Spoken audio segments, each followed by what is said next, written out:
Hello, I'm Dylan. And I'm Keon. And this is Zenith, that podcast where the titular character isn't even on the show anymore. Because this week we watched Aftermath. Written by Terry Nation. Directed by Veer Lorimer. And aired on January 7th, 1980. Yeah, Veer Lorimer back again. The only returning director for Series C, I found out. So we're going to get a lot of new faces in the director's chair this season, it sounds like. And in the Liberator crew. Oh, I was also in the writer's chair. Yeah, well, not for this story. Not for this story, Terry Nation. but this season we do get some new faces. Anyway, we're also in the 80s now. Yeah, we're in the 80s now. I'd like to start by mentioning where this airs in relation to Doctor Who, because it's actually kind of important. This airs right before, about 5 days before the final episode of Horns of Nimon, which, if you'll remember, ends up being the final story of Season 17, because Shada is not completed because of an industrial action at the BBC. And I actually found this interesting. That industrial action didn't really affect Blake 7 at all, because the industrial action at the BBC television centre happened while Blake 7 was actually filming all of the location work. So basically what they did was they filmed location work, and then they came back into the studio to film studio work. And Series A was filmed, they filmed each episode sequentially, and then I found out Series B they did 6 episodes kind of all at once. They did all the location work for 6 episodes, then all of the studio work for 6 episodes, and then they did the same thing for the next 6 episodes, and then they filmed the final story on its own. And that sounds like a really bad way of doing it. I'm sure they had the reasons for doing it that way. Well, the reason why they did it that way is because, one, it's easier that way to actually get all the stories finished on time. You're not running up against the deadline to finish the story right before it airs the next week or a month from now or whatever. You can just basically film all the stories and then get it done and then just relax, I guess. You don't have to keep coming back every week. You just film for 3 months and you're done. This is actually basically how television is filmed nowadays, is they film multiple episodes at once, all the location work, then all the studio work. I know Series A was still being done while it was airing, so they're airing the first 6 episodes of Series A. They were finishing up the last 6. Yeah, and by doing 6 and then 6, 7. you kind of can prevent that and work around that. And they did something similar for Series C, and so that's why the industrial action didn't actually affect them, because they were out doing location work when the industrial action went down. So Shada never got finished because they needed to do studio work, and they couldn't get that done because of the industrial action. But then by the time Blake 7 actually returned to do the studio work, the industrial action was over, so they were able to finish filming the studio work after the industrial action. They still were filming while the series aired. I think they didn't actually finish filming the season until about March, which would have been about halfway through the season airing. March 1980, so they started in, I think, November or October of 1979, or maybe even earlier. And then they finished about 5 or 6 episodes in filming. Well, good for them. No missing episodes of Blake 7, no janky animations. Everything's there, accounted for. Not on DVD in the US. What? Who said that? Get it out. Someone, BBC, get on that. You would think they would have done it for the 40th anniversary. If they were going to do it ever, it would have been for the 40th anniversary. Yeah, I mean... Instead, everybody just gets this janky podcast. I would buy Blake 7, complete box set, probably. On DVD? Yeah, I would too. Because I'm going to watch the show again. Yeah, I would too. Except it doesn't exist for US, so... Yeah. Kind of a bummer. SOL there. Yep. I mean, unless I get a region-free player. Yeah, which I guess you could. Honestly, it's more beneficial to have a region-free player than a region-locked one nowadays. Although, yeah, but there's also a TV compatibility issue as well, which I don't want to Yeah. I was going to also say so many things nowadays just aren't even region-locked anymore. They're kind of moving away from that, I think. In a lot of places, not all. Also, DVDs are still region-locked, but Blu-rays are tending to be not region-locked anymore. Yeah, some are, but... Just because it's more difficult to pirate a Blu-ray. Well... I didn't say it was impossible or hard, just more difficult than a DVD. Anyway, we should also mention the well, there's a couple other things we should mention before we get into the plot of the episode. There's a new title sequence, which... Yeah, it's a lot less... This is how I would describe it. This is how I'm going to describe it. It's a lot less, it seems that there's a lot less thrown in, right? The first one had, the weird gun. it had the wanted screen or whatever, and then it also had the shots of space. Right. This one seems it's more refined. It's more down to earth, I guess you could say, even though it is just all space and spaceships. It's just the Liberator zooming past things and things flying behind the Liberator, chasing it down. Yeah. It's the Star Trek The Next Generation title sequence like 6 years before The Next Generation even aired. I like the first one better, though. I like the eliminate. I like the gun going back and forth. I like the Federation guy. I like the new one better. And I like the Liberator flying off slowly at the end instead of like zooming on by.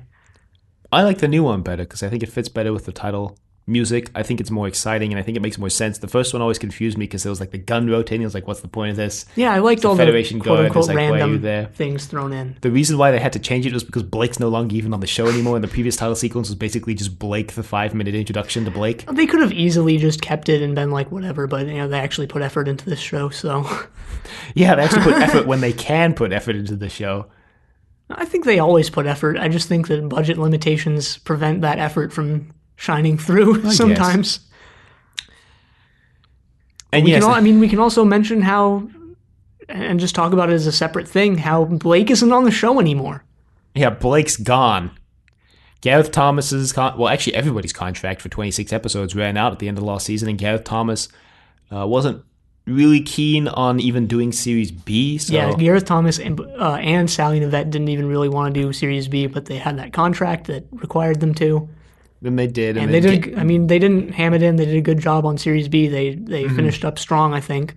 And then Gareth Thomas was like, "Yeah, I'm not coming back." And also, I think he got an offer for the Royal Shakespeare Company. Yeah, he got a better job. And so he was like, "Yep, peace out." And Sally Nivette was also like, "Yeah, I'm done." And Sally Nivette went back to school, I think, if I remember correctly. Behind the scenes, they're like, "Oh shoot, now we got to figure something out." So. We'll just take this character who's way more popular than our main character and make him the main character. They considered completely just shelving Blake 7 right then and there without Blake, but then I think Terry Nation and Chris were like, it'd be kind of fun to do Blake 7 without Blake, so they decided to introduce a couple new replacement characters. Dana is like the Jenna replacement, but not Jenna at all. But Dana's a lot cooler than Jenna. Designed to be the Jenna replacement, and then we have, at the very end of the episode, 2 minutes, we get Tarrant. Yeah, Del Tarrant, not Dev Tarrant. Don't get him confused.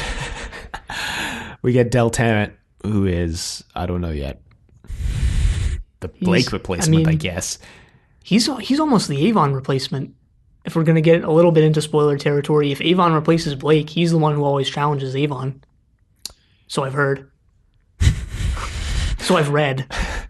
I mean, I don't know anything about Del Tarrant, so I don't really know if I can say.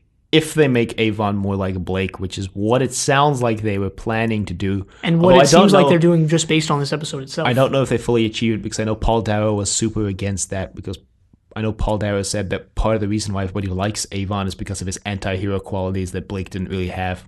Yeah. Which also segues nicely into the new... We're replacing, Series A, we did awards. Series B, we did rankings. Series C, we're doing the what would Blake do moment of the episode. Yeah, it turns out Blake has become our Jesus figure, so it's not WWJD, it's WWBD. No. What would Blake do? Basically, it's going to be... You also got to wonder, maybe this is a discussion for later in the episode, but what if Blake became a martyr here at the end of Series B? He's still alive. We get that info at least. For now. Which is actually interesting because the original conception for Series C, when they realized they weren't going to have Blake, was they were going to do, like last season, they were going to do kind of a 2-segment overarching plot line. And the first 6 or so episodes or 5 was going to be Avon and the Liberator crew looking for Blake, and was apparently going to culminate in episode 5 or 6 with them finding Blake's grave. So... It's interesting that right off the bat in the first episode, like, Blake's alive, and we know he's alive. Well, this episode is also, and I'm gonna get into this later at least, but it's doing a lot of like really interesting and mind trippy type things with like what you can trust in a TV show and how like trust works in a TV show on the viewer's part in terms of like what they actually believe is going on and what they don't. Mm-hmm. But anyway, we should probably just fully explain what it is we're doing. Yeah. So basically, the what would Blake do moment is going to be moments that we each pick in the episode where we think, if Blake was there the entire situation would have played out completely differently, which I think will make more sense once we do it in this episode and that we have an example out there. But basically, we pick out moments that not necessarily Avon either. What any character in the Liberator crew, if it was Blake, what would they have done? Or just we'll be like, hypothetically replacing a character with Blake in the scene, or just wondering or speculating like what would Blake do if he was part of that scene or something. Yeah, along those lines. And anyway, this was I actually just thought of this as a joke because I remember when Gan died, and it was always just Gan would stand in the corner and not do anything. But I think the what would Blake do will be a lot more successful. You think? Might be a total failure. Anyway, the episode starts with Villa. Villa's the first on-screen character in the episode. Well, actually, the episode starts with that overview of the war against the Andromedans. Yeah. That recap highlight reel of battles that were fought. This is implied to be an entire war. Oh yeah, we see the ships crash into each other like we did last episode. Well, so at first I thought this was just all happened in one day, but then later on they make it more clear that this entire opening sequence was the course of an entire multi-day, maybe even multi-month or year war that was fought between the Andromedans and the Federation. No, I think it was just a couple days max, or I don't think it was that lengthy of an amount of time. What clued you into that? The fact that there's a Wikipedia page called the Federation War. Well, a war can be fought over. A war doesn't have to be long. It doesn't. I mean, the 7-day war was 7 days. Servalan's dialogue leads me to believe this is really soon after the Series B finale, because she makes reference to how the Federation is in chaos now and stuff like that. I mean, I don't want to go into it too much, but the Wikipedia page which is titled Intergalactic War, by the way, basically says that 80% basically picked up on all the things that Servalan says in this episode as throwaway lines. 80% of the Federation fleet was removed and the Liberator was severely damaged. I mean, I don't think it's seconds after the end of Series B, but I don't think it's months or maybe a week at max or something like that. Maybe. The Wikipedia page says that later on in the season, someone indicates that the Andromedans started using biological weapons, which apparently to whoever wrote the Wikipedia page implies that this conflict was prolonged enough that the Andromedans started to use biological weapons. Well, it could have been minute 2. Minute 1 they were using regular weapons. Minute 2 they brought out... Day 2 they're well, it looks like we're not winning yet. Bring out the biological weapons. I mean, we'll have to see. I didn't get anything just watching the episode myself that indicated this was anything. I mean, my interpretation of Servalan's comments was that it was a couple months. That's just how I interpreted what Servalan was saying. But we'll have to see, and the events of this episode can play out either way. It doesn't that time span doesn't really matter to what happens here very much. Yeah, it doesn't matter. But the important thing is that you note that it's not immediately right after Star 1. Is that it's definitely at least some time has passed between the start of this episode. Enough time for 80% of the Federation fleet to get there and be destroyed. And enough time for them to actually travel to another planet, because remember, there are no planets around Star 1 and they're around Saren right now. Yep. So, which was initially a point of confusion for me, because I was wait, but there were no planets by Star 1. And I was oh, obviously. Anyway, the Liberator's been damaged so much they have to evacuate. And Villa runs into a corridor and he's get me out of here. Let me into one of these escape pods. Well, it's because he's running to check the escape pods. And this was kind of a humorous scene because he runs towards the camera and the corridor is lit red, and it immediately cuts to him running away from the camera, and now the corridor is lit green, but it's exactly the same corridor shot from exactly the same angle. So it looks like Villa just runs down the corridor, turns around and runs the other way. Yeah. I mean, it's supposed to be him running through the corridors of the Liberator, but it looks like he just runs down the corridor, flips and runs back. Yeah, it does. I noticed that too. And he checks that the life pods are still working, but they're on fire. And he's we got to get out of here, Avon. And Avon's yeah, okay. And then Callie just makes this throwaway line, oh yeah, Blake and Jenna have already been evacuated. I was what? No, they decided to stay behind. Blake and Jenna decided to stay with the Liberator. But they do get... Eventually they get evacuated. They get evacuated before Avon. When Callie first shows up, she's oh, I had some trouble with Blake and Jenna because they wanted to stay behind. But then when they actually get to Avon, who's getting Orac, she's oh yeah, they've evacuated. And they're in the life pods. Huh. Well, Avon gets knocked out Yeah. I forget why. Just by, like, a falling piece of debris, really. All right, well, yeah, he's knocked out. They only have the Basically, he pulls again, but he survives. and comes back to actually do things. Zen is counting down menacingly. Yeah. They escape. They escape. Yeah, This is the Villa and loss we Kelly- see of Villa and Callie for the story, by the way. Yep. And then I think we get 2 Federation officers who don't show up in the story again, but I did notice that one of them was Mike Yates. So, Oh, really? yeah, it's Richard Franklin. Wow. The one on the left, it's Mike Yates. Huh. Well, I there even you go. went to check the credits for this episode to confirm that I was right, and I was. It's Mike Yates. It's Richard Franklin. Well, they're on the beach. They're on the planet, which, like we mentioned before, is planet Sarin or Saren. Saren. And some Saren natives come by on horses and kill them. There's a lot of pushing people down slopes in this story. It starts here. This was filmed on like a beach, I think. Yeah, Or it like was. not It a was- rock quarry for once. Yeah, it was on a beach, and there were actually a lot of similarities between this and Orac. You know, the guy who's quote unquote exiled, or is just separated from society in some way. He's a weapons technician, like how Ensor was Computer technician. computer technician. Yeah, now that you mention it, there's a lot of similarities between this and Hasn't Orac. it? And Orac was like on a beach as well. Yep. And there was that trapdoor that Travis and Servalan, Yep, which shows we're up on at to the you, end of the Terry. story. We're on to again. you, Terry. Terry. Like I said, or like I always say, writers typically have concepts they keep coming back to again and again. Whether that's It's trapdoors for Terry Nation. whether that's thematic stuff or that's like images that they show you, or just stuff Trapdoors. that happens. And trapdoors could be, it could be one of them. I guess. I just want to mention that I found out that Terry Nation completely failed at writing the 2-part finale for last season, and that's why we ended up with Chris Boucher writing the final episode. And who wrote The Keeper? I think it was Alan Pryor. Which is just interesting because Terry Nation wanted to write, he wants to write the premieres and the finales to his own show, but then he was just having such a hard time just writing the 2 scripts that Chris was just like, I'll take over from here, Terry. Anyway. Well, he does write this, and this is Yeah.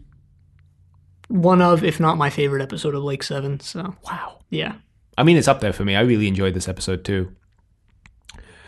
Basically, Avon now gets captured by the Sarens, but He's down on the planet. His escape pod lands on the with planet. Orac. They put Orac in the escape pod with him. I guess because Villa and Callie didn't want to leave Avon alone, so they give him Orac.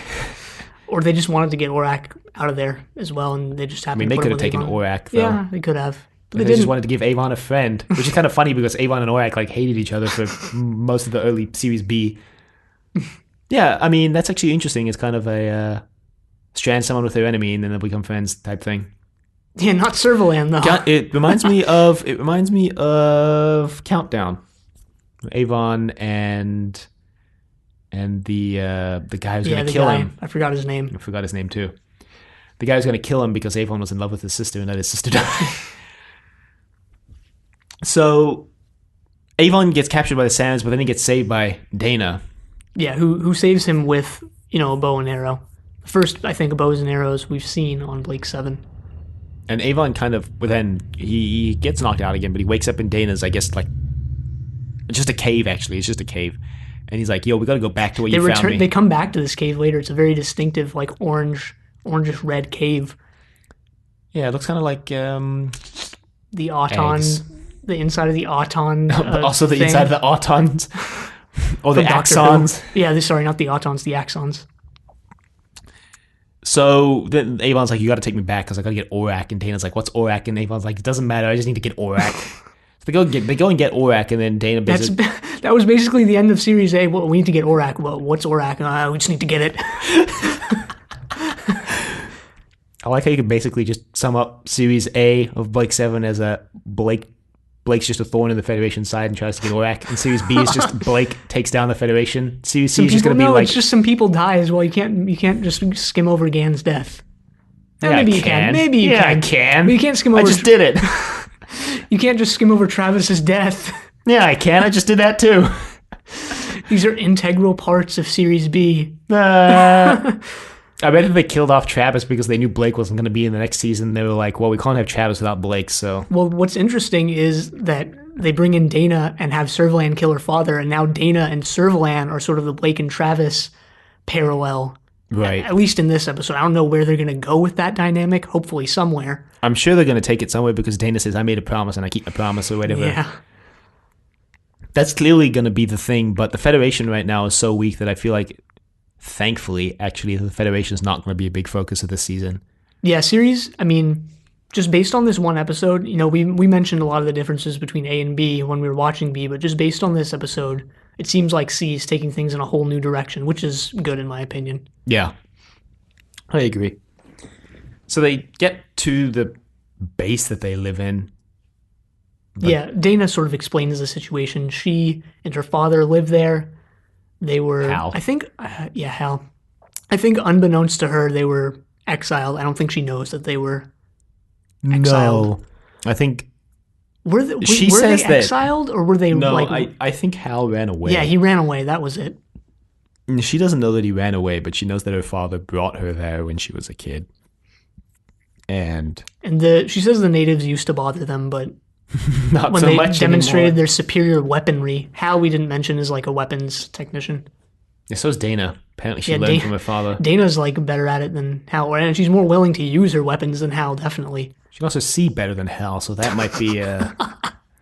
Yeah, maybe if Hal could see like the sword, the like long sword type things that the Sarens are using, he would be more willing to shoot them on sight.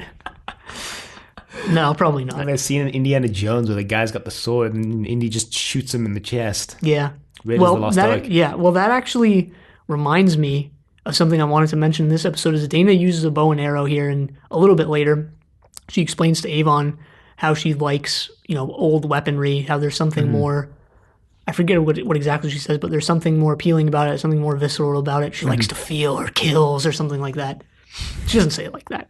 But what I thought would have been cool is if she was using maybe a modern day gun, and they refer to that as like an ancient weapon or something like that. That could have been interesting. It wasn't bad what they did, but I just thought that would have been cool. They've referred to flintlock pistols as ancient weapons before. Yeah, Shout out to the one with the governor who's with Bounty. the name Bounty. Still cannot remember the name of that story for some reason. I have a mental block just surrounding just that episode. Yeah, I guess it would have been cool. Hal also mentions that Dana likes to try prove her prowess with every weapon ever invented, I guess. So that's going to be interesting. Servalan's trying to call for a Federation pickup and no one's picking up. And she's like, damn, guess I'm going to have to find another way off this hunk of junk Yeah, Servalan's down there too. for some reason. Yeah, they don't really, there's no real there doesn't need to be, I think, but there's no real explanation as to why Servalan's there. We just see her and she's there. Yeah, there doesn't need to be an explanation in my opinion. She's just there, and that's okay. And she's stranded. We know she's stranded. She's there. president now, so that military coup that went down, that's actually a thing that happened. She's president now. President of a broken federation. Yeah. She says that later on, there's not much to be president of. Or something to that effect. Yep. I think this is where she meets Avon. That's before they get to the base, isn't it? Or is it after they get to the base? I can't remember. Yeah, I can't remember either. Let's check. It's got to be before. Yeah, I think it's before. Yeah, I think it's before, because I remember he brings Servalan to the base and then he tells Hal that lady is Servalan, and Hal's like, Servalan? Yeah, I remember her. Right, because actually Dana brings both of them to the base and she tells them that her father's name is Hal Mellenby. Mm-hmm. And Servalan sort of has a reaction to that, and Avon goes, do you know that name? And she goes, no. Yeah. So that's before they even meet Hal. And I think she's telling the truth here. She doesn't remember who Hal is. Well, yeah, because later on she says that she finally remembered who he was. Yep. Dana has an adopted sister. I think her name was Lauren. Yeah, Lauren or Laura, something like that. Almost like how Orac was Ensor's adopted son. Not really. That's a bit of a stretch. That one's a bit of a stretch. Ensor had a son also named Ensor, so there's that.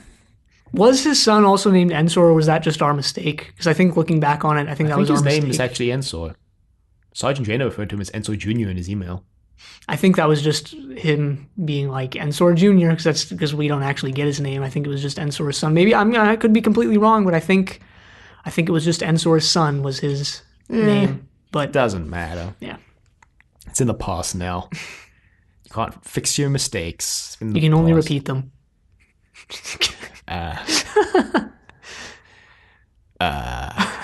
Too real. So Hal shows up and he is blind or he's semi-blind.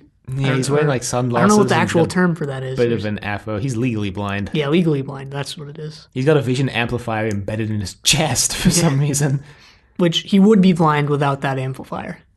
Yeah. Then he makes some snide comment about how everybody's vision is limited. He just knows that his is limited. People only see what they want to see, and he just knows that his is limited. Yeah, and this is actually something that this episode brings up time and time again is like what you can trust. There's a lot of reported speech in this episode, right? And it brings up what you can trust in a TV show and what makes you trust something when you're watching a TV show versus like watching a movie, which is almost the same probably, or like Right. reading a book or, anything else. There's the reported thing at the beginning. You don't see Blake and Jenna at all in this. All you get is Callie's situation update, I guess. There is the stuff with, this is a little later on, but Servalan tells Mellenby that he was a wanted criminal, and he says, "So I've heard," or something like that. He didn't stick around long enough to really even learn the extent to which everyone hated him. But he got put on trial, Yeah, so he did right. know he was a criminal. Yeah, that's what it was though. Servalan was like, everyone in the galaxy hated your name, and he's like, "So I've heard." He didn't stick around to learn, I guess, whether he really was this hated guy or what, in society. Yeah, well, he ditched because he was going to be killed. He said that everybody who ever followed him, including his wife, got killed. So he was like, he didn't want to stick around because he knew he was next. Yeah, basically. the Federation massacred them, similar to what happened with Blake, actually. Yeah. But like, yeah, I just thought I'm at least somewhat interested in stuff like this because it's sort of mind trippy to me and hard to wrap my head around. But like, I really like this episode for bringing stuff up like this and not in the most overt way. I mean, we haven't really had that on the show before. I'm trying to think if there was ever an instance of it. I'm not really thinking that there was. Well, I mean, a lot of there were a lot, I would say, because a lot happens in this show that's just reported, right? And this is actually going to be something that happens in the. I don't know how much you know about the finale of Blake 7, but they're going to bring. This is like something that they're going to touch on there as well.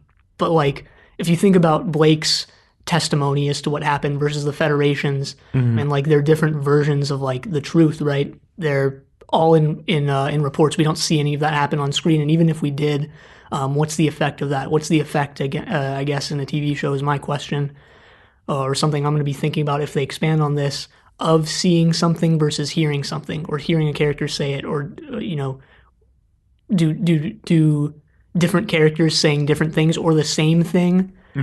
Does that change your opinion or your trust in what's going on? And I don't know. It's just something I think this episode brings up, or something that made me think about.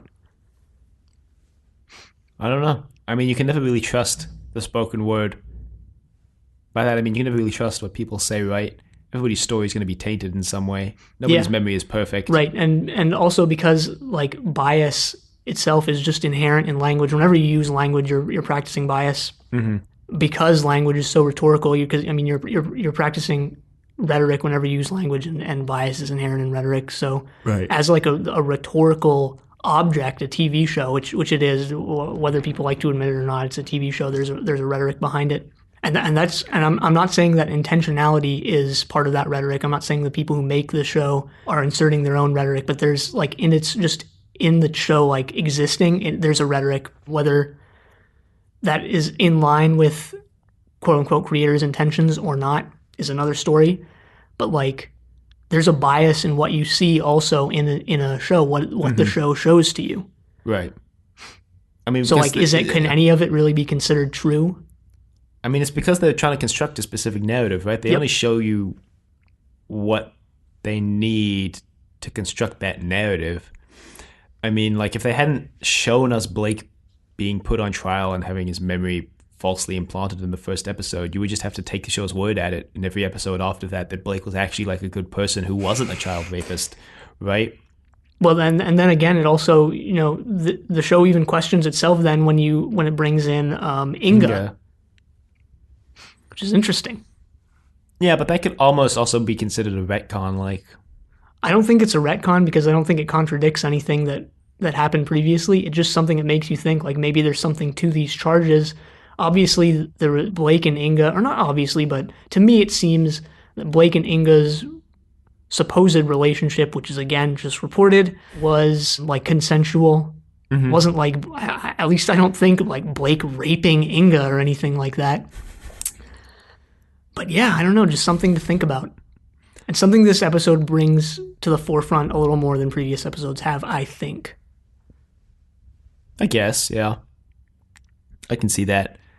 I mean, we get like Avon talking with Orac to the Liberator, and the Liberator's like, yeah, Zen is like, I'm on my way. And like, if we didn't actually if we didn't immediately just see a shot of the Liberator zooming towards the planet, I guess you wouldn't have anything to believe. I don't know why the Liberator is 8 hours away when like the life pods ejected from the Liberator and crashed on the planet immediately. But whatever. Yeah, I mean, also the thing is, that's an interesting scenario you bring up because you mentioned how Zen says he's coming, and then you see the shot of the Liberator, and then you believe, oh, Zen's coming to pick him up. Whereas like that shot in itself doesn't do anything to indicate he could be flying the other way. He could be flying away from the planet. I mean, he could be. So, I mean, that's... But context clues, like what they tell you is that he's coming, and then you see it coming. Like, then it would have been a big reveal at the end, like, oh, the Zen actually zoomed off in the other direction, and it would have still worked because it wasn't like they lied to you. Yeah, exactly, and that's something that's interesting to me is, like, the only reason why... And, like, I'm not saying I questioned it either. As soon as I saw that shot of Zen coming, I was like, okay, he's coming. But, like, the reason why I think you would... or most people would believe that he's coming is because of, like, the context, and then you get that shot and you're like, okay, he's coming. Mm-hmm. I'm just interested in like how that all works. Yeah, I mean, we're gonna see more this season, how it plays out. Anyway, Servalan, they're all sort of there. Servalan confronts Avon, I think. Yeah, because she overhears him talking with the Liberator. This is later at night, and also there's the ship that docks with the Liberator. She mentioned that. Servalan asks for a change of clothes. And Dana gives her, I guess, one of her clothes, but this was actually, or one of her outfits, but which looks pretty bad on Servalan, to be honest. Looked great on Dana. Looks pretty bad on Servalan. Well, Servalan says it's not her color, and it's like purple, so it's like, what is your color, Servalan? White. Or red. She pulled off red pretty well. I just imagined, like, Servalan opening up her closet, and it's just like a cartoon character's closet full of the same, like, outfits, except there's, like, one red outfit. But anyway, what I wanted to say was Dana... also supporting the Dana Servalan foil type setup is that Dana's entire design of her character is basically, she looks a lot like Servalan, right? She wears a lot of white in this story, short-haired woman who wears like white, pretty revealing clothing. Mm-hmm. Servalan's not wearing a bra again, by the way. No bras in space. No, but Dana wears a lot of white in the story, and I noticed that because I thought it was interesting. Definitely, I think, playing off that Dana being a foil to Servalan, they dress Servalan in the story in a color that actually Dana also wears in the story. Dana also wears purple. Right. And then they put Servalan in purple, and then once they put Servalan in purple, they start putting Dana in white. Whoa. Which is deep. Dana is also black. I don't think that this show is even going to touch on race. No, it's never touched on it before.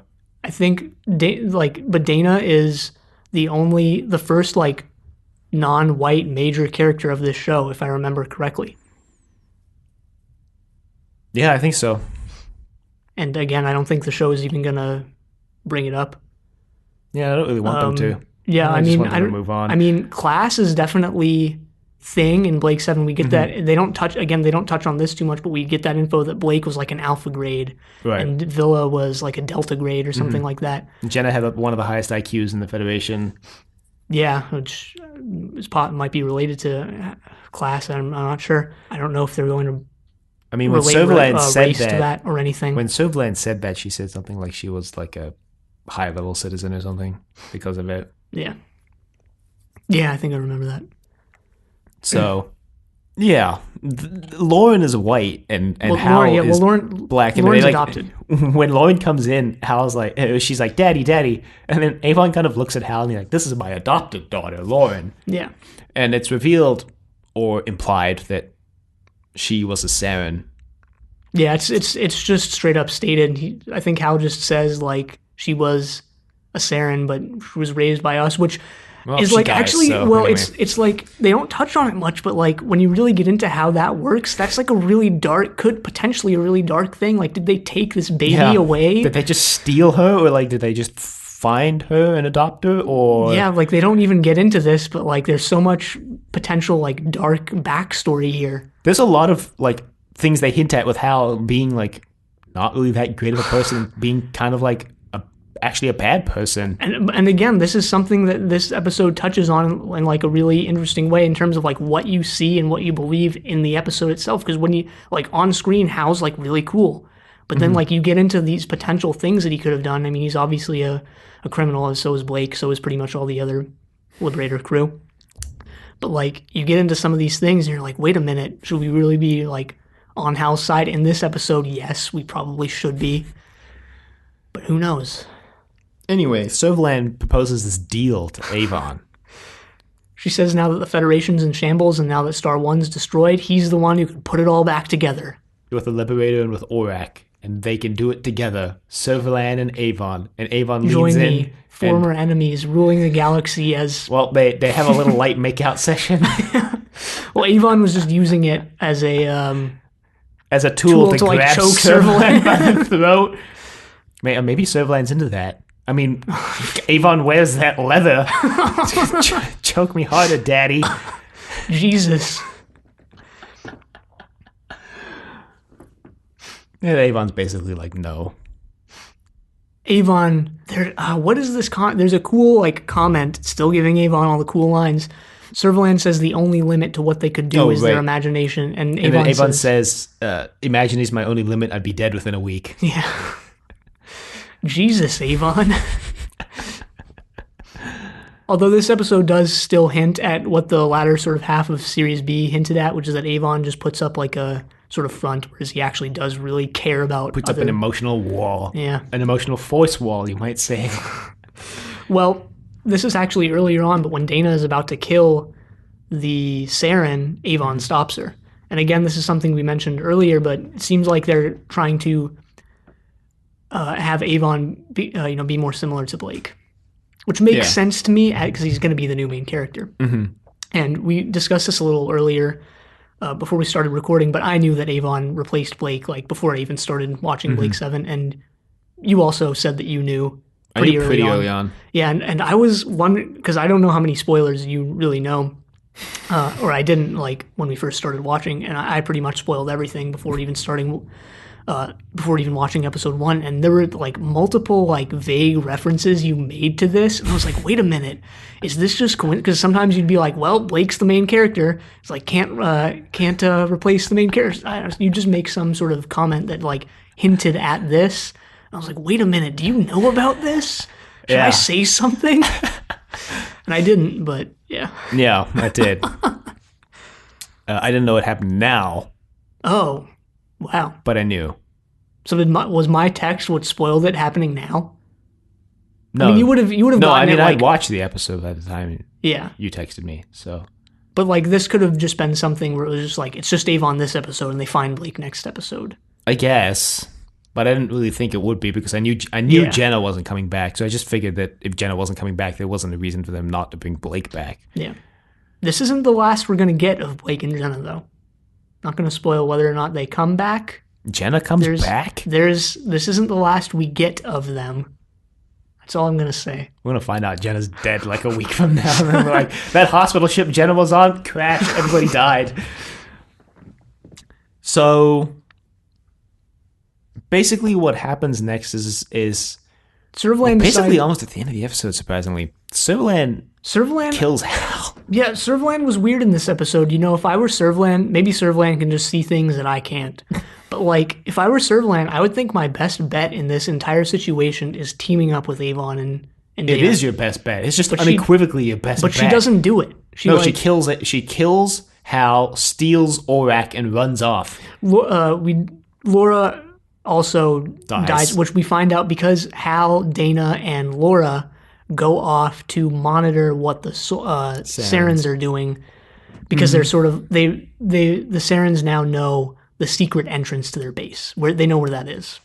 But they just keep zapping them, and then they're like, "Hey, eventually they'll go away." I guess like a moth keeps burning itself on a lamp, and eventually it realizes its lamp's not cool. Right. Well, Hal wants to sort of condition them to stay away from that area, so he wants Dana to keep zapping. Dana just wants to kill them, but Hal Dana's says really no. Trigger happy. Yeah, she is, and Hal says no. We have to just zap them or whatever. They'll go away eventually. And Laura decides to stay on and zap them. But eventually the guy comes she over like, "Hello, Laura." She falls asleep. Yeah. And that gets her killed. Yeah. Yeah, and I thought what was going to happen. Servalan kills Hal by shooting out his eye and then basically just taunting him as he tries to kill her without being able to see. Yeah, Just kind of going back real dark. quick, what I thought was going to happen with Dark, because he can't see. Okay, no.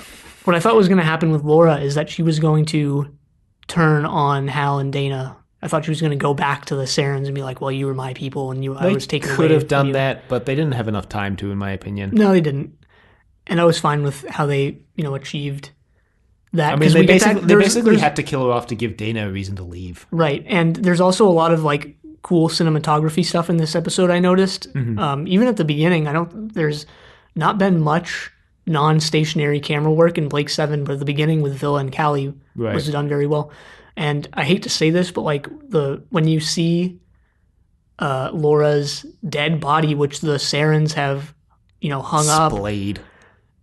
like the shot when Dana and Avon see that is like pretty cool in my opinion. I mean, it's impactful. Yep. Which is more than can be said about a lot of deaths on this show. Yeah, and it's implied that it's implied also they tortured her before they killed her, because the way they have her makeup done is it looks like she has a black eye and stuff like that. Yeah. Anyway, so Servalan runs off with Orac, and then Avon and Dana go after her. Servalan and Hal also have sort of a discussion, and this is where we get more of Hal's sort of backstory about how his entire crew. Right. He tried to lead a rebellion, which was almost pretty successful, but then the Federation promised them all a fair trial, but ended up just killing them all. Yeah. Kind of sucks for Hal, I guess. Which is very similar to what happened with Blake. Yeah, that was the one thing I immediately noticed, is that it sounds exactly like what happened to Blake. So maybe with Dana, they're exploring like what happens to like a survivor of that aftermath, who's not just the leader, who's not the organizer of it, because Blake was the only one who survived. I think, there was also the guy whose name I'm forgetting, who was played by that famous Canadian actor, the older one in The Way Back. He survived, I guess. But yeah, Dana is a very interesting character. Hopefully they won't just ditch her entire character like they did with Gan and Jenna, basically. Something tells me they won't, though, because of what they set up with her and Servalan here. So they eventually find Servalan captured by the Sarens, and Dana just wants to kill her right then and there, and Avon's like, "No, we need Orac," and Dana's like, "I don't even know what Orac is. I don't care about Orac," and Avon's like, "You kill her. I'm not taking you off this planet." He doesn't say that. He basically implies it. He says that because they don't know where Orac is hidden, they need Servalan to tell them. Yeah. Which, as it turns out, they do need Servalan for that, because she just buried it in the beach and there's no way you would have found it. Yeah. But anyway, this was my what would Blake do moment of this story. Because, I mean, I don't know, if this was Blake and Avon's situation, I feel like Blake is a lot more, at least latter half of Series B, Blake was a lot more trigger happy. Yeah, I think a lot of these decisions are also going to come down to, like, are we talking about Series B Blake or Series A Blake? Because Series A Blake probably would have done what Avon was done. Like, no, we need to find Orac. But, like, latter half of Series B Blake, who's just so exasperated with Servalan and Travis and the entire Federation as a whole, would have just been like, yeah, just gun her down, whatever. Or he wouldn't have even just gunned her down. He would have just run up to her while she was up there, told her he would let her out if she tells him where Orac is first, and then just been like, yep, sorry, I lied. Because Avon lets her out from the Saren's capture and then asks her where Orac is. Yep. That's just bad bargaining. Always put your chips on the table first. Well, Servalan is actually playing Avon like a fiddle later on when they're in the cave, but we'll get there. And I actually forgot to insert my what would Blake do thing. The what would Blake do moment, the WWBD. We should get shirts to say, what would Blake do? Official Zenith shirts, but they say, what would Blake do? We could put Zenith on the back, and in the front can say, what would Blake do? But mine was when Servalan and Avon are sort of discussing things in Hal's sort of compound. I don't think Blake would have even really... Because Avon seems to consider Servalan's proposition, at least in some capacity. Mm-hmm. And that seems like something Avon would do. They're keeping up that They're keeping up his characterization where it seems like they are changing his character as well. So they're at least keeping... They're morphing. Yeah, really. Morphing. So it's at least some sort of gradual change where they're at least keeping recognizable Avon aspects. Right. Which is good. But I don't think Blake would have just completely shut Servalan down here. Wouldn't have played her off, wouldn't have, kissed her or anything. I'm pretty sure he would have just shut her down. If he even would listen to her proposition. Listen to her, right. I agree. I think Blake would have just shut it down right then and there. And I actually think that would have made it make more sense for Servalan to run off with Orac and escape, just being completely shut down like that. The fact that Avon considers it makes it a little weird that Servalan then just kind of decides to run off. Right. Because I feel like Servalan would know that she seems to have gotten through to Avon at least a little bit, right? Well, the thing is, Servalan has always been manipulative. She's always taken the action that, is going to serve her best, even if it means teaming up with Avon in this case. Right. And I just don't see, again, maybe I'm missing something here, but I don't see how her acting alone, I mean, I know she was trying to bargain with the Sarens as well, but I don't see how not teaming up with Avon and Dana and Hal, I guess, isn't the best option. That seems to be the best way to get off the planet, the best way to survive here. Yeah, I mean, I agree. But it's just something we have to go with, I think. Yep. Forgot to mention that Avon set the Zen to automatic pickup when he arrives, and... Right, he learns from Orac that the Liberator is...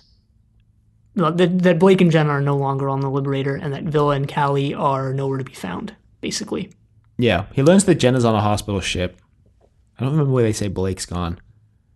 They say Blake is safe. Blake is safe. Down and safe. And then basically the end of the story, Servalan's like, well, I've got the teleporter bracelet. Because she basically bargains with Avon to get a teleporter bracelet in order to tell him where Orac is. Tell her where Orac is, sorry. And then Avon's just like, well, I gave you the broken one. She's like, what? And then as she goes to check it, Dana just kind of jumps her and steals the bracelet off of her. And then Avon and Dana teleport up. Servalan escapes into a trap door, and the Sarens are just like really confused. And then on the ship, we meet Del Tarrant, who's like, what are you doing on my ship? And he pulls a gun on Avon, and that's the end. Well, actually, it ends with Avon making Paul Darrow making what I think was supposed to be a scared / surprised face, but really just looked more like he was just really confused and didn't know what was going on. Well, you'd probably be really confused and surprised in that situation. I guess. I mean, it was kind of a funny face, in my opinion. So we'd actually seen a shot. There was a scene before where a ship was coming towards the Liberator, and Zen asked if Avon wanted to shoot it down, but he said no because it could be Villa or Callie coming back. I feel like he's going to really regret that decision next week. Well, Del Tarrant. Freaking Terry Nation naming every character Tarrant, and it's just one letter off too, Dev and Del. Don't forget Del Grant. Well, he becomes a crew member. Spoiler. He and Dana are the new ones. Yeah, but do we ever find out if Del Tarrant is related to Dev Tarrant? I don't know. Okay. I'm not sure. Something tells me no, but maybe. Something maybe it's tells a throwaway you no, line. But maybe in your heart you know it's yes. Maybe there's a throwaway line about how like they were cousins or something. Yeah. Anyway, overall, I think it was a really good episode. However, I'm not really satisfied with the explanation for Blake and Jenna disappearing right now. If they don't address it next week in some further capacity, I'm going to be really unsatisfied with the way that they handled Blake and Jenna leaving. If at least next week they're like, oh, we don't know where the hospital ship Jenna went and that Jenna was on went, and we can't find Blake right now, then I'll be happy. Right, because clearly Villa and Callie aren't on the ship either. So if they find Villa and Callie next week and don't somehow at least address the fact that they're not finding Blake and Jenna, then I'm going to be pretty disappointed. Well, I'm probably going to regret saying this eventually, but I agree with that to like some extent, and I kind of almost wish they did what Doctor Who Series 2, the 2006 series, did with Rose. Or sorry, Series 3, the 2007 one with Martha. What they did with Rose in that season, which if you don't know is that they kept, continually bringing her up. I want Blake and Jenna, because basically of the reasons you mentioned, to be a part of this season, at least in name, in some capacity. Maybe not in every single episode, but, looking for them or them having, or like bringing them up or something in conversation, I think needs to be at least a part of this season, at least maybe in a couple early episodes. I don't want them to just forget Blake and Jenna or just go like, well, we looked. Well, we tried. Yeah, basically. Yeah, no, I definitely agree. I think there definitely needs to be a mention of them at least for a few weeks. I mean, they did that with Gan. They brought him up in trial. Right. Gan had sort of one mention or one episode that revolved around the aftermath of his death. I want something like that for Blake and Jenna. And this episode ends on a cliffhanger, so obviously the next one is going to pick up right there. Yeah, at least you would hope. And I was saying before we started too, if I didn't know Dana was part of the crew, I would just assume that next week, and if it didn't end in a cliffhanger, I would just assume next week that she would just disappear and they'd never bring her up again. Yeah, I would absolutely assume that, they would have 2 episodes with Dana and then just never bring her up again because of how many people they've brought onto the Liberator and never brought up again. They just vanish. I mean, maybe like Avon or Blake was a serial killer and there's like a whole bunch of bodies in that treasure room. That's why we never see it. It's just like filled to the brim with bodies of people they just bring onto the Liberator and murder. They do give a time frame of the entirety of Blake 7 from episode 1 up until now, which is a couple years. Yeah. I forget who says. I think it's Hal. Hal or maybe Serverland. I don't remember. Yeah. Which seems right to me. Couple years. Yeah, I mean, typically when I'm watching a TV show, I assume that like one series takes place over the course of the year, unless it's specified otherwise. Yeah, that seems like not every show would fit into that very well. Like some are... I mean, some like 24 are like explicitly not over the course of a year, right? But it's just a general assumption I make that unless told otherwise, it takes place over about the course of a year. Well, all right, whatever floats your... I wouldn't make that assumption. I would just not assume anything. I like having everything in like a neat timeline order, which is why Doctor Who makes me really irritated sometimes because it's like really difficult to fit things into a nice, neat timeline. Well, that'll happen to you when you have like 800 something episodes or 900. Plus like a billion like novels and audios. Anyway, I really liked this episode. I liked maybe this is just because I like the new direction Series C seems to be going in, but as of right now, I'm going to say that this is my first, probably favorite or second favorite next to Duel. This is in my top 5, probably. Yeah, this was really good. I liked... Maybe top 10. I liked what they're doing with Servalan. I liked seeing Servalan, what Servalan does when she's not, like, in charge of any big force, because this is the thing, like, the Federation is so destroyed, and Servalan is, in this episode at least, so separated from everyone that her power is, like, completely gone, yet at the same time, she still seems really, like, cunning and dangerous in this episode on her own, which was cool. Right. I don't know. I really enjoyed it. I think it sets up Series C really well. I think it sets up a lot of things that could be interesting. Dana's a really interesting character. Yeah, I really hope they continue with having Dana be as cool as she was in this and not just drop off like Gan and Jenna did. Drop off literally like Gan did. And I'm interested to see the new kind of, what's the word I'm looking for?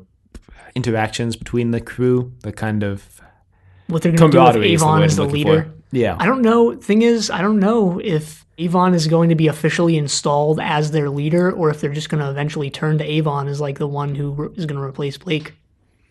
I mean, that's something we'll have to see. Yep. If it's a natural thing, if Avon just takes command. Blake didn't even just take command. It just kind of naturally fell upon him because he was the one who assembled everybody. No, he also had Gan and Jenna like backing him when Avon challenged him. Which was like, well, 3 against 1. It worked out really well for Gan. Yeah, well, I mean, in Avon's case, it was like, well, 3 against 1, and this guy who could probably beat the hell out of me if he wanted to is on and this guy Blake's who could side. probably literally murder me with his bare hands. So we got yet another email from regular contributor and correspondent Mr. Sergeant Drano. Oh, Damn it, Mr. just Sergeant Drano. Yeah. You make the same joke every time I say Mr. Sergeant Drano in exactly the same delivery.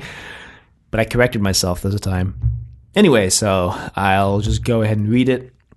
And this email is actually like pretty long and detailed and gets into some interesting things, which I actually wrote a response to this, which I'm going to be reading, which might be quite long and hard to respond to because it's sort of semi-stream of consciousness stuff, but like I really think the stuff in this email is interesting, so I just wanted to respond in that way. Yeah, provide like actual feedback rather than just like, great, thanks for emailing. I think I'm going to put both the text of the email as well as the text of Keon's response on the website in some way. Right. In the show notes. I'll figure it out. Right. If this, I think, turns into like a really long discussion with really detailed responses, we might like stop doing the full thing, at least on my end. We'll read any email we get, but like if I have like really long responses like this, I want to read this one, but like we might want to not do this anymore. We'll have to see. But anyway, let's just get into this. Hey guys. So okay, sorry. This one. I just wanted to say that we're recording this part a week later. Yeah. So I have some different opinions than what I expressed in the actual episode, which was like 5 minutes ago for you, anyone listening. Well, especially about the science fiction stuff, which was like a week ago for anyone listening, and 2 weeks for us recording. Hey guys, so Aftermath, did you guys catch the exposition-heavy cameo by Federation Space Captain Mike Yates? Pretty great, What? Yes, we did. I did. I thought the special effects were pretty solid this episode, considering the era and budget. Apparently Avon is very beautiful. Who knew? Gotta love Avon lampshading, randomly encountering Servalan. It has a perverse kind of logic to it. Our meeting is the most unlikely happening I could imagine, therefore we meet. Surprise seems inappropriate somehow. I love the way Avon and Servalan monologue at each other like dueling supervillains, because they are. Just gonna throw some shade at Avon there. Also love Servalan and Dana being super polite but also super nasty to each other at the same time. How about that Avon-Servalan kiss, You guys shipping them yet? Personally, It makes me cringe, but in a good way somehow. I think we both recognized it as a power play by Avon. Wow. Boy, Dana has a really, really bad day this episode. How you like her so far? Pretty dark stuff with her whole family murdered. Right. We haven't talked much about Dana, actually. No, we haven't, actually. Surprisingly. Even though we just finished recording Power Play, we didn't even talk much about Dana in that.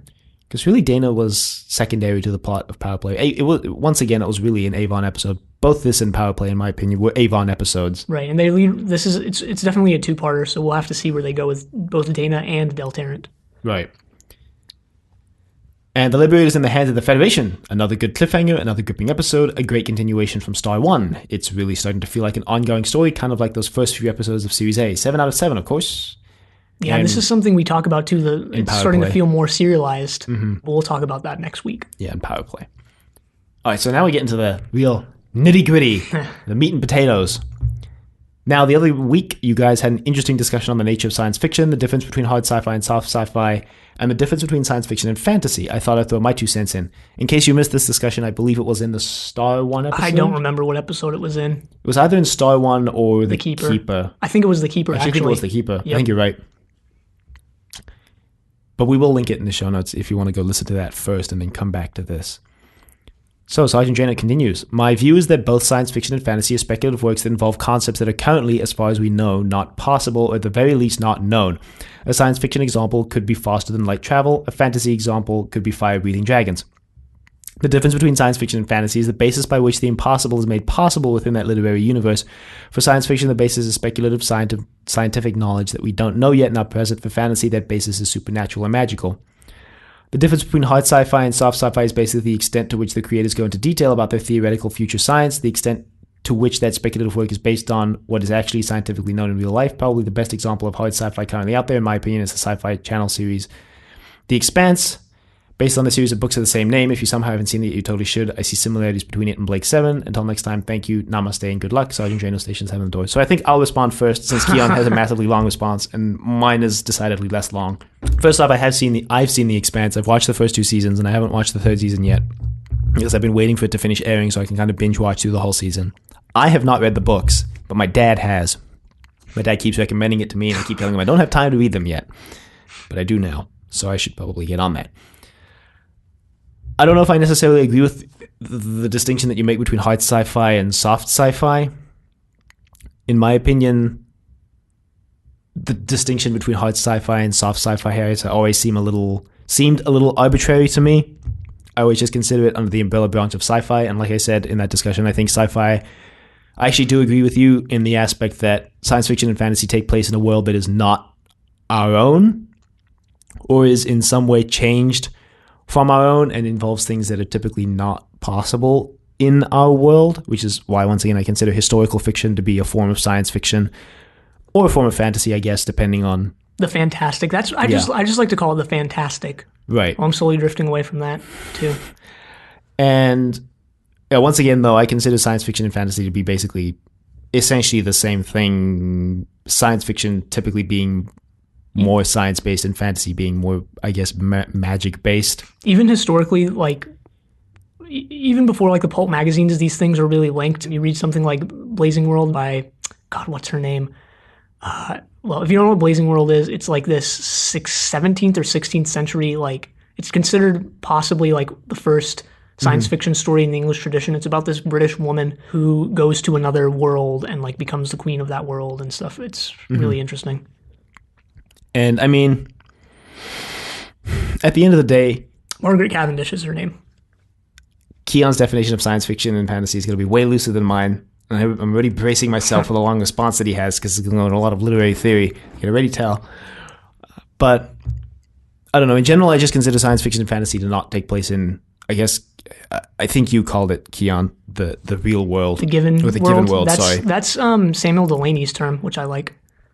And that's just typically where I tend to draw the dividing line between science fiction and fantasy, which does allow some things to be considered science fiction that I guess some people may disagree with. Once again, Keon's definition of science fiction and fantasy is a lot looser than that.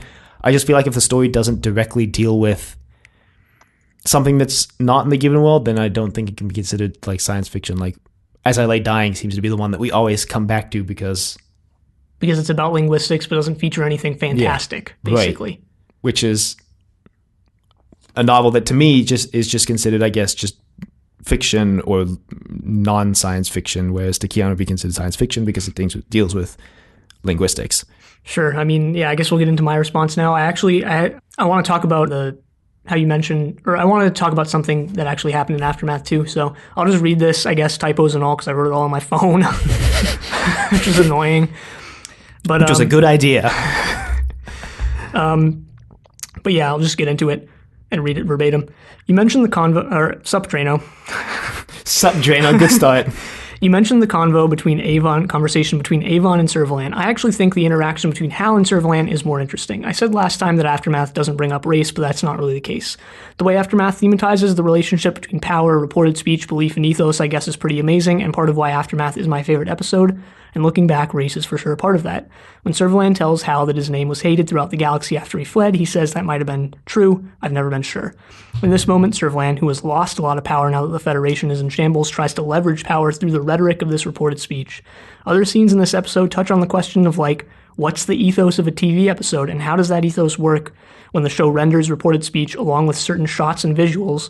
What and why do we believe in terms of the rhetoric of the episode? For example, Zen telling Avon he's coming soon or whatever, and the rhetoric in the episode, which would be Zen telling Avon he's coming soon, and the rhetoric of the episode, the shot of the Liberator moving. How does the relationship between those two work? Servalan's ethos here is really heavily related to who she is or was and how much power she had. But it doesn't work. Hal's choice not to believe that might have been true. I've never been sure, quote, and the conditional mood of this sentence probably referring to the FUBAR state of the Federation. This seems to indicate a devalue of reported speech as a rhetorical tool. Hal instead noticed values and leverages silence rather than speech in an interesting way, because he doesn't go into detail about where what's-her-name, the adopted daughter, I forgot her name, comes from, for example. And this is actually a really interesting thing for a black character, and especially a black character in a seemingly otherwise white space, because all the other characters except Dana in this are white, and almost all the characters in the entire show have been white. This is really interesting for a character like Hal to do, since historically Afro-descended people in Euro or Euro-descended spaces have been silenced in a lot of ways, whether it was African slaves brought to the United States being beaten for speaking their native language, or being disallowed to read or write, and even up to today where black people don't necessarily have the same freedoms in terms of what they can say as white people do, in terms of like the consequences of like things that you say. So I just think it's interesting that Howe would sort of leverage silence in that way and like claim power in the silence. And there's probably a lot more to say than that, but that's all I got for that. Anyway, you bring up a lot about sci-fi and fantasy as well. One of the first things you touch on is the changing and changeable nature of these things, quote, concepts that are currently, as far as we know, not possible, unquote. And this is actually a part of the reason why I'm starting, and I mentioned this before, it might have been on Trust Your Doctor, our Doctor Who podcast, but I'm starting to see science fiction, fantasy, and these generic categories, and what I mean by generic is like genre categories, as critical approaches rather than like categorizations and descriptors. After all, a story will be whatever it is, no matter what labels people can and have put on them. And this is actually a linguistic concept and a discussion that's been going on for hundreds of years and like exceeds what I'm able or willing to put into this reply. You go into the difference between sci-fi and fantasy, and I agree that these two are critical lenses, different approaches you can take to the cultural product, and there's a history involved with these two. We're on this later, but for example, the science fictional tradition includes many stories that involve aliens. Including aliens in a story necessarily means that story is entering into conversation and continuum with the legacy and tradition of the products, canonicized or not, via a science fictional critical approach, regardless of intent or the creators of the product think.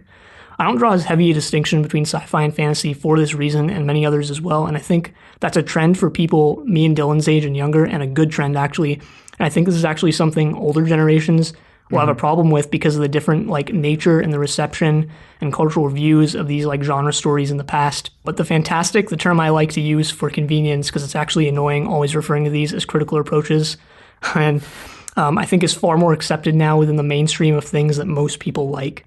And again, these things are always changing. So let's look at X through a science fictional lens, or let's do a fantasy crit of X, or let's do eco crit of X, or how does X thematize moments of speculative future in terms of race, gender, economics, protest, trauma theory, semiotic theory. And these are all questions I think we can ask now.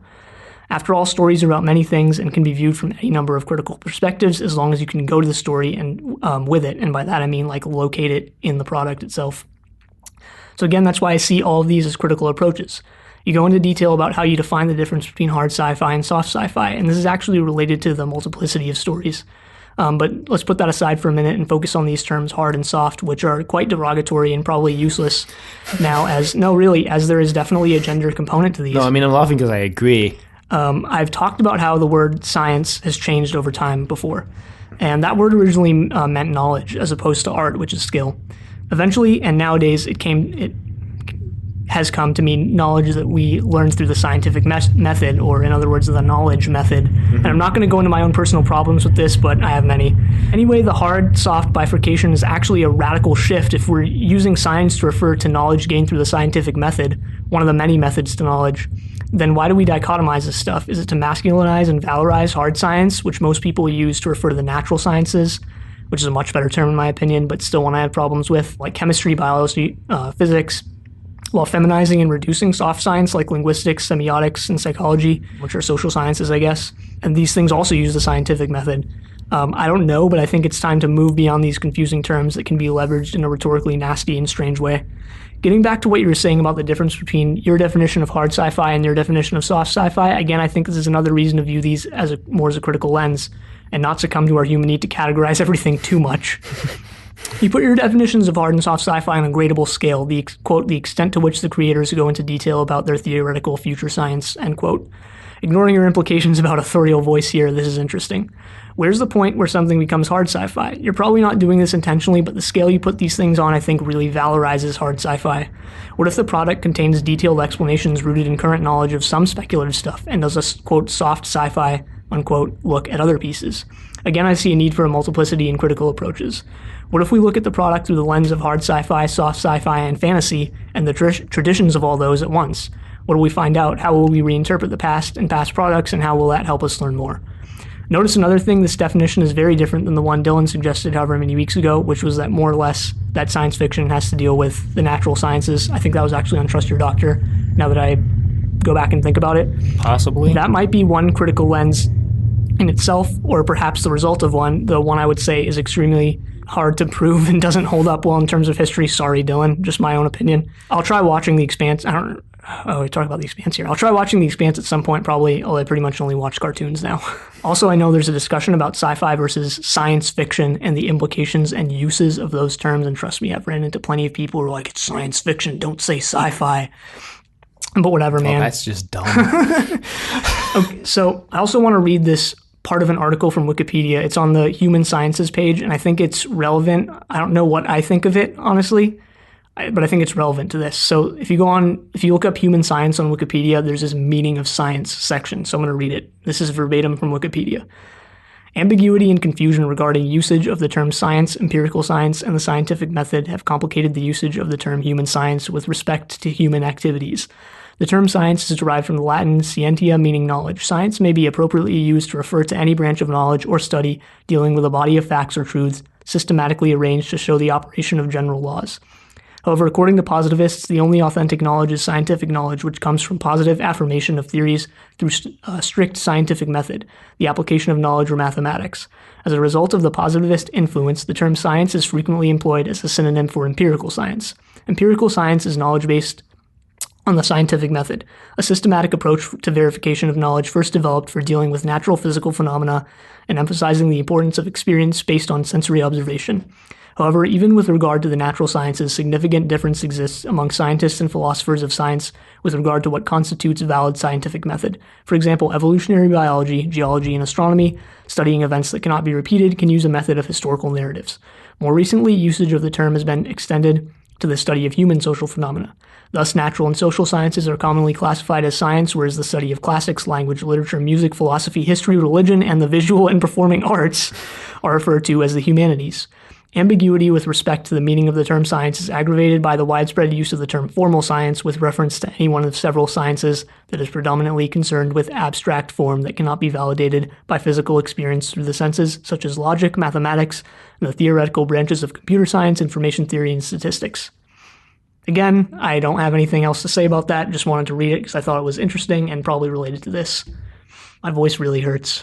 Yeah, mine too. Just because I'm coming down with a cold. This is killing me.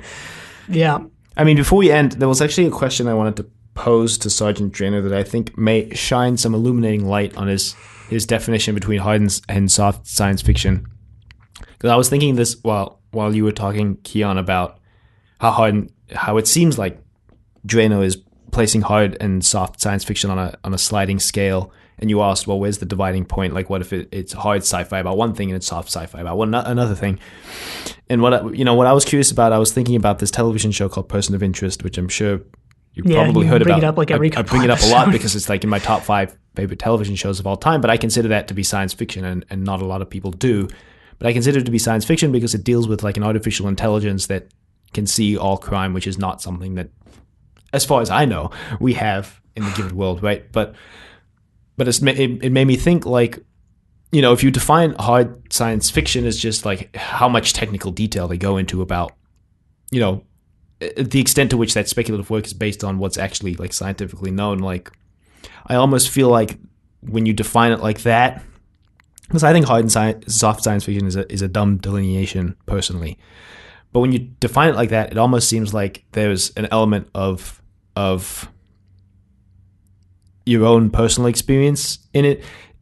What I'm saying is it's possible in that definition for an author to provide an extensive explanation of how something works, but if that explanation is, say, above your technical level, it may just seem to you to be technobabble. Right, and also this is something... if it's to you technobabble, then to you that might make it seem like it's just soft science fiction because you don't understand that all this technology may be actually possible or it may be beyond your understanding, so to you it may be soft science fiction, but to say like, you know, because I have a background in physics, I may understand it. Just to me, it may be hard science fiction, just based on that. Right, and this is something Drano actually brings up. Sergeant Drano, my bad, actually brings up in the, like, when he first started talking about this. He says, I forget what it was, but like things that aren't currently known. And this is also the thing. Like, if you wrote a story about like the internet and showed that to someone from like 200 AD or something, that's going to be like fantasy to them, right? Whereas that's like something that's real for us. I mean, not even that. You could write a story about the internet and show it to, say, someone who lives like in Africa, who doesn't have access to a computer. Yeah, there's like a location. There's like a locational bias. There's like, what I'm saying is it's like a personal bias when you put it on like a sliding scale like that, because not everybody's experience is the same, and not everybody knows the same amount about Sure. things. Yeah, again, that's why I see, like... My question was, like, so where is the, what happens when, like, there's something that I understand, but maybe somebody else doesn't? Is it hard sci-fi to me and then soft sci-fi to them, or is there, like, a hard dividing, like, line? Again, that's why I, like, see looking at these things through, like, a particular lens of, like, hard sci-fi or soft sci-fi as, like, a thing we should start probably doing. Probably. Not we as in, like, me and Dylan and Sergeant Drano, but, like, we as, like... I don't know who I'm referring to, but, like, a thing that should be done. Yeah, That's just the royal it was we. just me then. It's just you. You're just you, Keon. We can all go live our lives as sheep, and you can be the sheep herder. Sure. But yeah, thanks for, like, even bringing this up, because I think this is really interesting. But, like, also I just want to say, probably, like, if this is something that shouldn't be in this podcast, like if this is just a waste of time, because we're not actually like necessarily talking about Blake 7 when we talk about this stuff. So if people don't like us getting this into detail, then I don't know if this is like something we should keep including, or it can be just like if it's something people if it's something that people don't want us to include, then we can start cutting it out. And I'm not sure what we'll email do correspondence with Sergeant Drano over this. If there are people who like it and don't want it to be in the podcast episode, I can just maybe put them up on the website as something for people to listen to. Or I'm just thinking, we've been thinking a lot about starting like a quote general British science fiction podcast. And if it's something that people want, British shows, like, I mean, yeah, but what I was saying is, if it's something people want to hear more of, then if we ever start that podcast, then I feel like that will be something that will come up a lot, because if we're defining it as a British quote science fiction podcast, then it'll come up a lot about what is science fiction and how are we defining that podcast. Sure.